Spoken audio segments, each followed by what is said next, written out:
हनुमान जी इतने ही शक्तिशाली थे, इतने ही बलवान थे, तो रावण को क्यों नहीं मार पाए? फ्लाइट ले ही ली थी लंका के लिए, तो जाते रावण को मारते और सीता को उठा कर ले आते, सारा किस्सा खत्म हो जाता। ये प्रश्न भेजा है एक यूपीएससी छात्र ने, और उसने बताया कि वास्तव में ये प्रश्न उसका नहीं है, वह किसी कोचिंग में पढ़ता है और उसके अध्यापक ने ऐसा बयान दिया।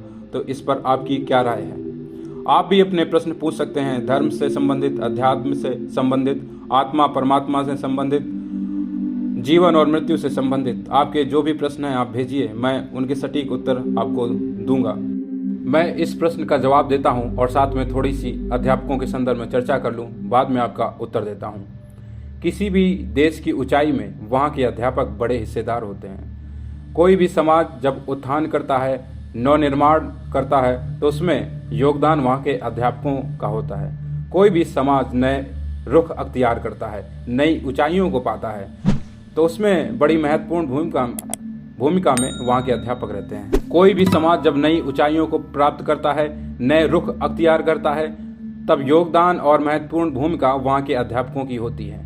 एक और जहाँ समाज नई ऊंचाइयों को पाने के लिए वहाँ के अध्यापक महत्वपूर्ण भूमिका में होते हैं, तो कई बार समाज की तबाही का कारण भी वहाँ के अध्यापक, वहाँ के गुरु बनते हैं। जब अधूरा ज्ञान विज्ञान लेकर अध्यापक समाज में उतरते हैं तो समाज तबाह हो जाता है, समाज नष्ट हो जाता है। हो सकता है कोई अध्यापक विज्ञान पर अपनी पकड़ मजबूत रखता हो सकता है उसने इतिहास के संदर्भ में बड़ी महारत हासिल कर रखी हो सकता है कि उसने एथिक्स पर अच्छा ज्ञान इकट्ठा कर लिया हो सकता है कि भूगोल के संदर्भ में उस जैसा दूसरा कोई ना हो, और जो भूगोल के संदर्भ में जानकारी दे रहा है उसको स्वीकार करके समाज ऊंचाई को पा सकता है। लेकिन ये जरूरी नहीं है कि जो एथिक्स पढ़ा रहा है, भूगोल पढ़ा रहा है, इतिहास पढ़ा रहा है, वह धर्म भी पढ़ा सके, क्योंकि धर्म के संदर्भ में भी अगर उतनी ही उसकी रिसर्च है तो निसंदेह धर्म को भी पढ़ा सकता है। इसमें कोई दो राय नहीं है मेरी। लेकिन अधूरे ज्ञान विज्ञान के कारण, ऐसे बयानों के कारण हमारा देश दुर्गति को प्राप्त हो चुका है। ऐसे ही बयान और ऐसी ही बातें रही होंगी जब जातिवाद आया, ऐसी चीज़ें रही होंगी जब समाज गड्ढे में गया, और अध्यापक ही जिम्मेदार होते हैं किसी भी समाज की ऊंचाई में और किसी भी समाज की तबाही में। दोनों तरफ अध्यापक जिम्मेदार होते हैं। हमारी नई पीढ़ी जब आगे आएगी और ऐसे बयानों से भरकर आगे वो बढ़ेगी तो निसंदेह हमारा समाज ऊंचाई को प्राप्त न कर सकेगा, गड्ढे में जाएगा। एथिक्स पढ़ाना अलग बात है और धर्म अलग है। एथिक्स का धर्म से कोई संबंध नहीं है। वास्तविकता तो ये है कि जो एथिक्स है वह कुछ लोगों का सुरक्षा कोड है। इस पर कभी बात करूंगा, लेकिन एथिक्स धर्म नहीं है। धर्म अलग है, एथिक्स अलग है। एथिक्स बदलता रहता है और धर्म शाश्वत है, सनातन है, कभी नहीं बदलता है। जो जैसा है वैसा ही रहता है। आत्मा के संदर्भ में, अध्यात्म के संदर्भ में जो चीज़ें 1000 साल पहले खोजी गई थी वो आज भी प्रासंगिक हैं और लाखों साल बाद भी प्रासंगिक ही रहेंगी। तो मेरा मानना है कि कोई भी अध्यापक अगर धर्म के संदर्भ में चर्चा कर रहा है तो पहले धर्म पर अच्छे से रिसर्च करे, पढ़े उसको और इसके बाद बोले। हो सकता है कि उसके बोलने से समाज में जो कुरीतियाँ हैं वो नष्ट हों और समाज ऐसे कई बंधनों से मुक्त हो और समाज ऊंचाई को पाए। तो मेरा मानना है कि अध्यापक अगर धर्म पर भी रिसर्च करे तब उसको बोलने का पूर्ण अधिकार है और बोलना भी चाहिए अध्यापक को। अध्यापक ही सूत्रधार होता है किसी समाज का, किसी देश की ऊंचाइयों को पाने का सूत्रधार वहाँ के अध्यापक, वहाँ के गुरु होते हैं। तो मेरा इसमें कोई विरोध नहीं है किसी भी अध्यापक के संदर्भ में। लेकिन यूपीएससी की कोचिंग संस्थानों में लाखों जिंदगी बर्बाद हो रही है। किसी भी संस्थान में ऐसे 4 बच्चे भी देखने को नहीं मिलते हैं जिन्होंने क्लासरूम से यूपीएससी क्लियर किया हो। कभी 1 बच्चा हो रहा, कभी 2 बच्चे हो रहे हैं, और बाहर से फ़ोटो कभी इंटरव्यू बोर्ड से, कभी ऑप्शनल क्लासेस से फ़ोटो निकाल कर चिपका दी जाती हैं और लाखों बच्चे अपनी ज़िंदगी बर्बाद कर रहे हैं। 10 साल हो जाते हैं, 5 साल हो जाते हैं, हाथ दोनों खाली रहते हैं, कुछ भी करने को उनके लिए रहता नहीं है। जो सबसे ज़्यादा कुंठित समाज पैदा हो रहा है आज वर्तमान में, वह कंपटीशन की तैयारी करने वाले बच्चे यही आगे चलकर समाज का निर्माण करेंगे और ये बुरी तरह कुंठित हो जाते हैं जब इन्हें जीवन में जो पाना चाहते हैं वो नहीं मिलता है। कई कारण होते हैं उसमें। तो मेरा ख्याल है इसमें कि बेहतर होगा कि अपने संस्थानों पर ध्यान दो जहाँ लाखों बच्चों की ज़िंदगी दांव पर लगी है, कि कुछ करो उनके लिए। कम से कम 10 बच्चे, लाख विद्यार्थी तुम्हारे यहाँ पढ़ते हैं तो कम से कम 10 बच्चों का यूपीएससी क्लियर करवाओ।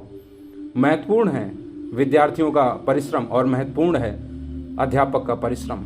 दोनों का जब परिश्रम मिल जाता है तब बच्चा ऊंचाई को प्राप्त कर लेता है, पास हो जाता है। और ऐसा कहना कि लाख बच्चे में से कोई एक बच्चा निकल रहा है तो वो असाधारण है, उस पर चर्चा नहीं होनी चाहिए। बाकी जो 90 लाख प्लस बच्चे हैं उनमें से कोई नहीं निकल रहा, तो ये कहना कि सारे बच्चे बेईमान हैं, झूठे हैं, परिश्रम नहीं करते, पढ़ाई नहीं करते, तो बेईमानी होगी। हो सकता है कि 1 लाख में से 50,000 ना पढ़ते हों, लेकिन 50,000 बच्चे बड़ी मेहनत करते हैं, हर वो काम करने को तैयार हैं जो वहाँ के अध्यापक कहते हैं, लेकिन फिर भी बच्चे पास नहीं हो रहे हैं। मेरा ख्याल है अध्यापकों से विनती है कि उन्हें ध्यान देना चाहिए अपने संस्थानों पर, अपने बच्चों पर। सिर्फ पैसा लेना और शिक्षा को व्यापार बना देना, लूट खसूट मचाना, ये तो व्यापारियों का काम है, धर्म के ठेकेदारों का काम है। तुम्हारा काम तो समाज को उन्नत दिशा दिखाना है, समाज को प्रगति पथ पर लेकर आना है। तो मेरा अनुरोध है ऐसे अध्यापकों से, ऐसे संस्थानों से कि वह अपने बच्चों पर ध्यान दें जो आगे चलकर समाज के नव निर्माण में सहायक भूमिका में रहेंगे। ऐसे बच्चे अगर तुम्हारे संस्थानों से निकलेंगे जो उन्नतशील रहेंगे, विचारवान रहेंगे, तो बढ़िया समाज बनेगा। तो मेरा विनती है ऐसे अध्यापकों से और ऐसे संस्थानों से कि जितना हो सके वह अपने बच्चों पर ध्यान दें, और आगे समय मिले बच्चों से छूटने के बाद तब धर्म पर भी बात करें। आप बढ़िया से रिसर्च कीजिए अपने सब्जेक्ट पर और उन्हें पढ़ाइए, जितना हो सके उतना बेहतर रिजल्ट दीजिए। और साथ में धर्म की चर्चा करनी है, अध्यात्म की चर्चा करनी है तो करते रहिए, इसमें कोई नुकसान नहीं होगा। लेकिन बेईमानी भरे स्वर में यदि आप ऐसे बयान देंगे तो समाज कुंठित होता है। समझिए आपके संस्थान में लाख विद्यार्थी बैठे हुए हैं और आप ऐसा बयान देते हैं, तो हो सकता है उनमें से 70,000 80,000 बच्चों की हनुमान के प्रति बड़ी श्रद्धा रही हो, माँ भगवती सीता के प्रति श्रद्धा रही हो, मर्यादा पुरुषोत्तम भगवान श्री रामचंद्र जी के प्रति श्रद्धा हो, और जानकारी भी हो उनके पास में, लेकिन वह बोलते नहीं है। और नहीं भी जानकारी है तो जो आपने कहा, चूंकि आप अध्यापक हैं, सर्वे सर्वा हैं उस बच्चे के लिए, गुरु हैं आप, तो आपकी बात को वो स्वीकार कर लेता है बिना विरोध के। वह विरोध नहीं करता आपकी बातों के लिए। और ऐसा बच्चा अगर स्वीकार कर लेगा, विरोध नहीं करेगा, तो फिर ऐसी जानकारी लेकर अब ये आगे बढ़ेगा और फिर समाज किस दिशा में जाएगा इसका निर्धारण तुम स्वयं करो, विचार करो इस पर। अब मैं आपके प्रश्न का जवाब देता हूँ। जो दूत होता है वह राजा से युद्ध नहीं करता है, और बजरंगबली रामदूत है, स्पष्ट कई जगह उल्लेख है। वह चाहे हनुमान चालीसा हो, रामदूत अतुलित बलधामा, या फिर रामायण हो वाल्मीकि की, चाहे वह रामचरितमानस हो, प्रत्येक स्थान पर रामदूत हैं बाबा बजरंगी, और दूत युद्ध नहीं करते हैं। ऐसा नहीं है कि वो सक्षम नहीं है रावण के वध करने में, लेकिन जब वो माँ भगवती से मिलने जाते हैं, अंगूठी लेकर उनको राम का परिचय देते हैं कि राम प्रभु आ चुके हैं, तब वे माँ भगवती से कहते हैं कि मेरे प्रभु ने सिर्फ इतनी आज्ञा दी है कि माँ भगवती सीता की खोज करके ले आओ, पता लगा कर आओ कि माँ भगवती हैं कहाँ। और अगर मेरे प्रभु ने ये आदेश दिया होता तो मैं इसी क्षण रावण का वध करके माँ भगवती आपको अपने प्रभु राम के पास ले चलता। तो राम की ओर से सिर्फ इतनी आज्ञा है कि बाबा बजरंगी सीता की खोज करके वापस लौट आए, न कि रावण का वध करें। रावण का वध करने के लिए स्वयं प्रभु श्री राम हैं, और राम ही रावण का वध करते हैं। बाबा बजरंगी तो अपना दूत का कर्तव्य निर्वाह कर रहे हैं, निभा रहे हैं। और एथिक्स अगर आप पढ़ाते हैं तो एथिक्स में आप अच्छे से जानते हैं दूत का क्या कर्तव्य होता है, कि वह राजा को जाकर मार नहीं देता है। इसलिए बाबा बजरंगी सिर्फ खोज करने के उद्देश्य से माँ भगवती के संदर्भ में लंका पहुंचे हैं, न कि रावण का वध करने के लिए।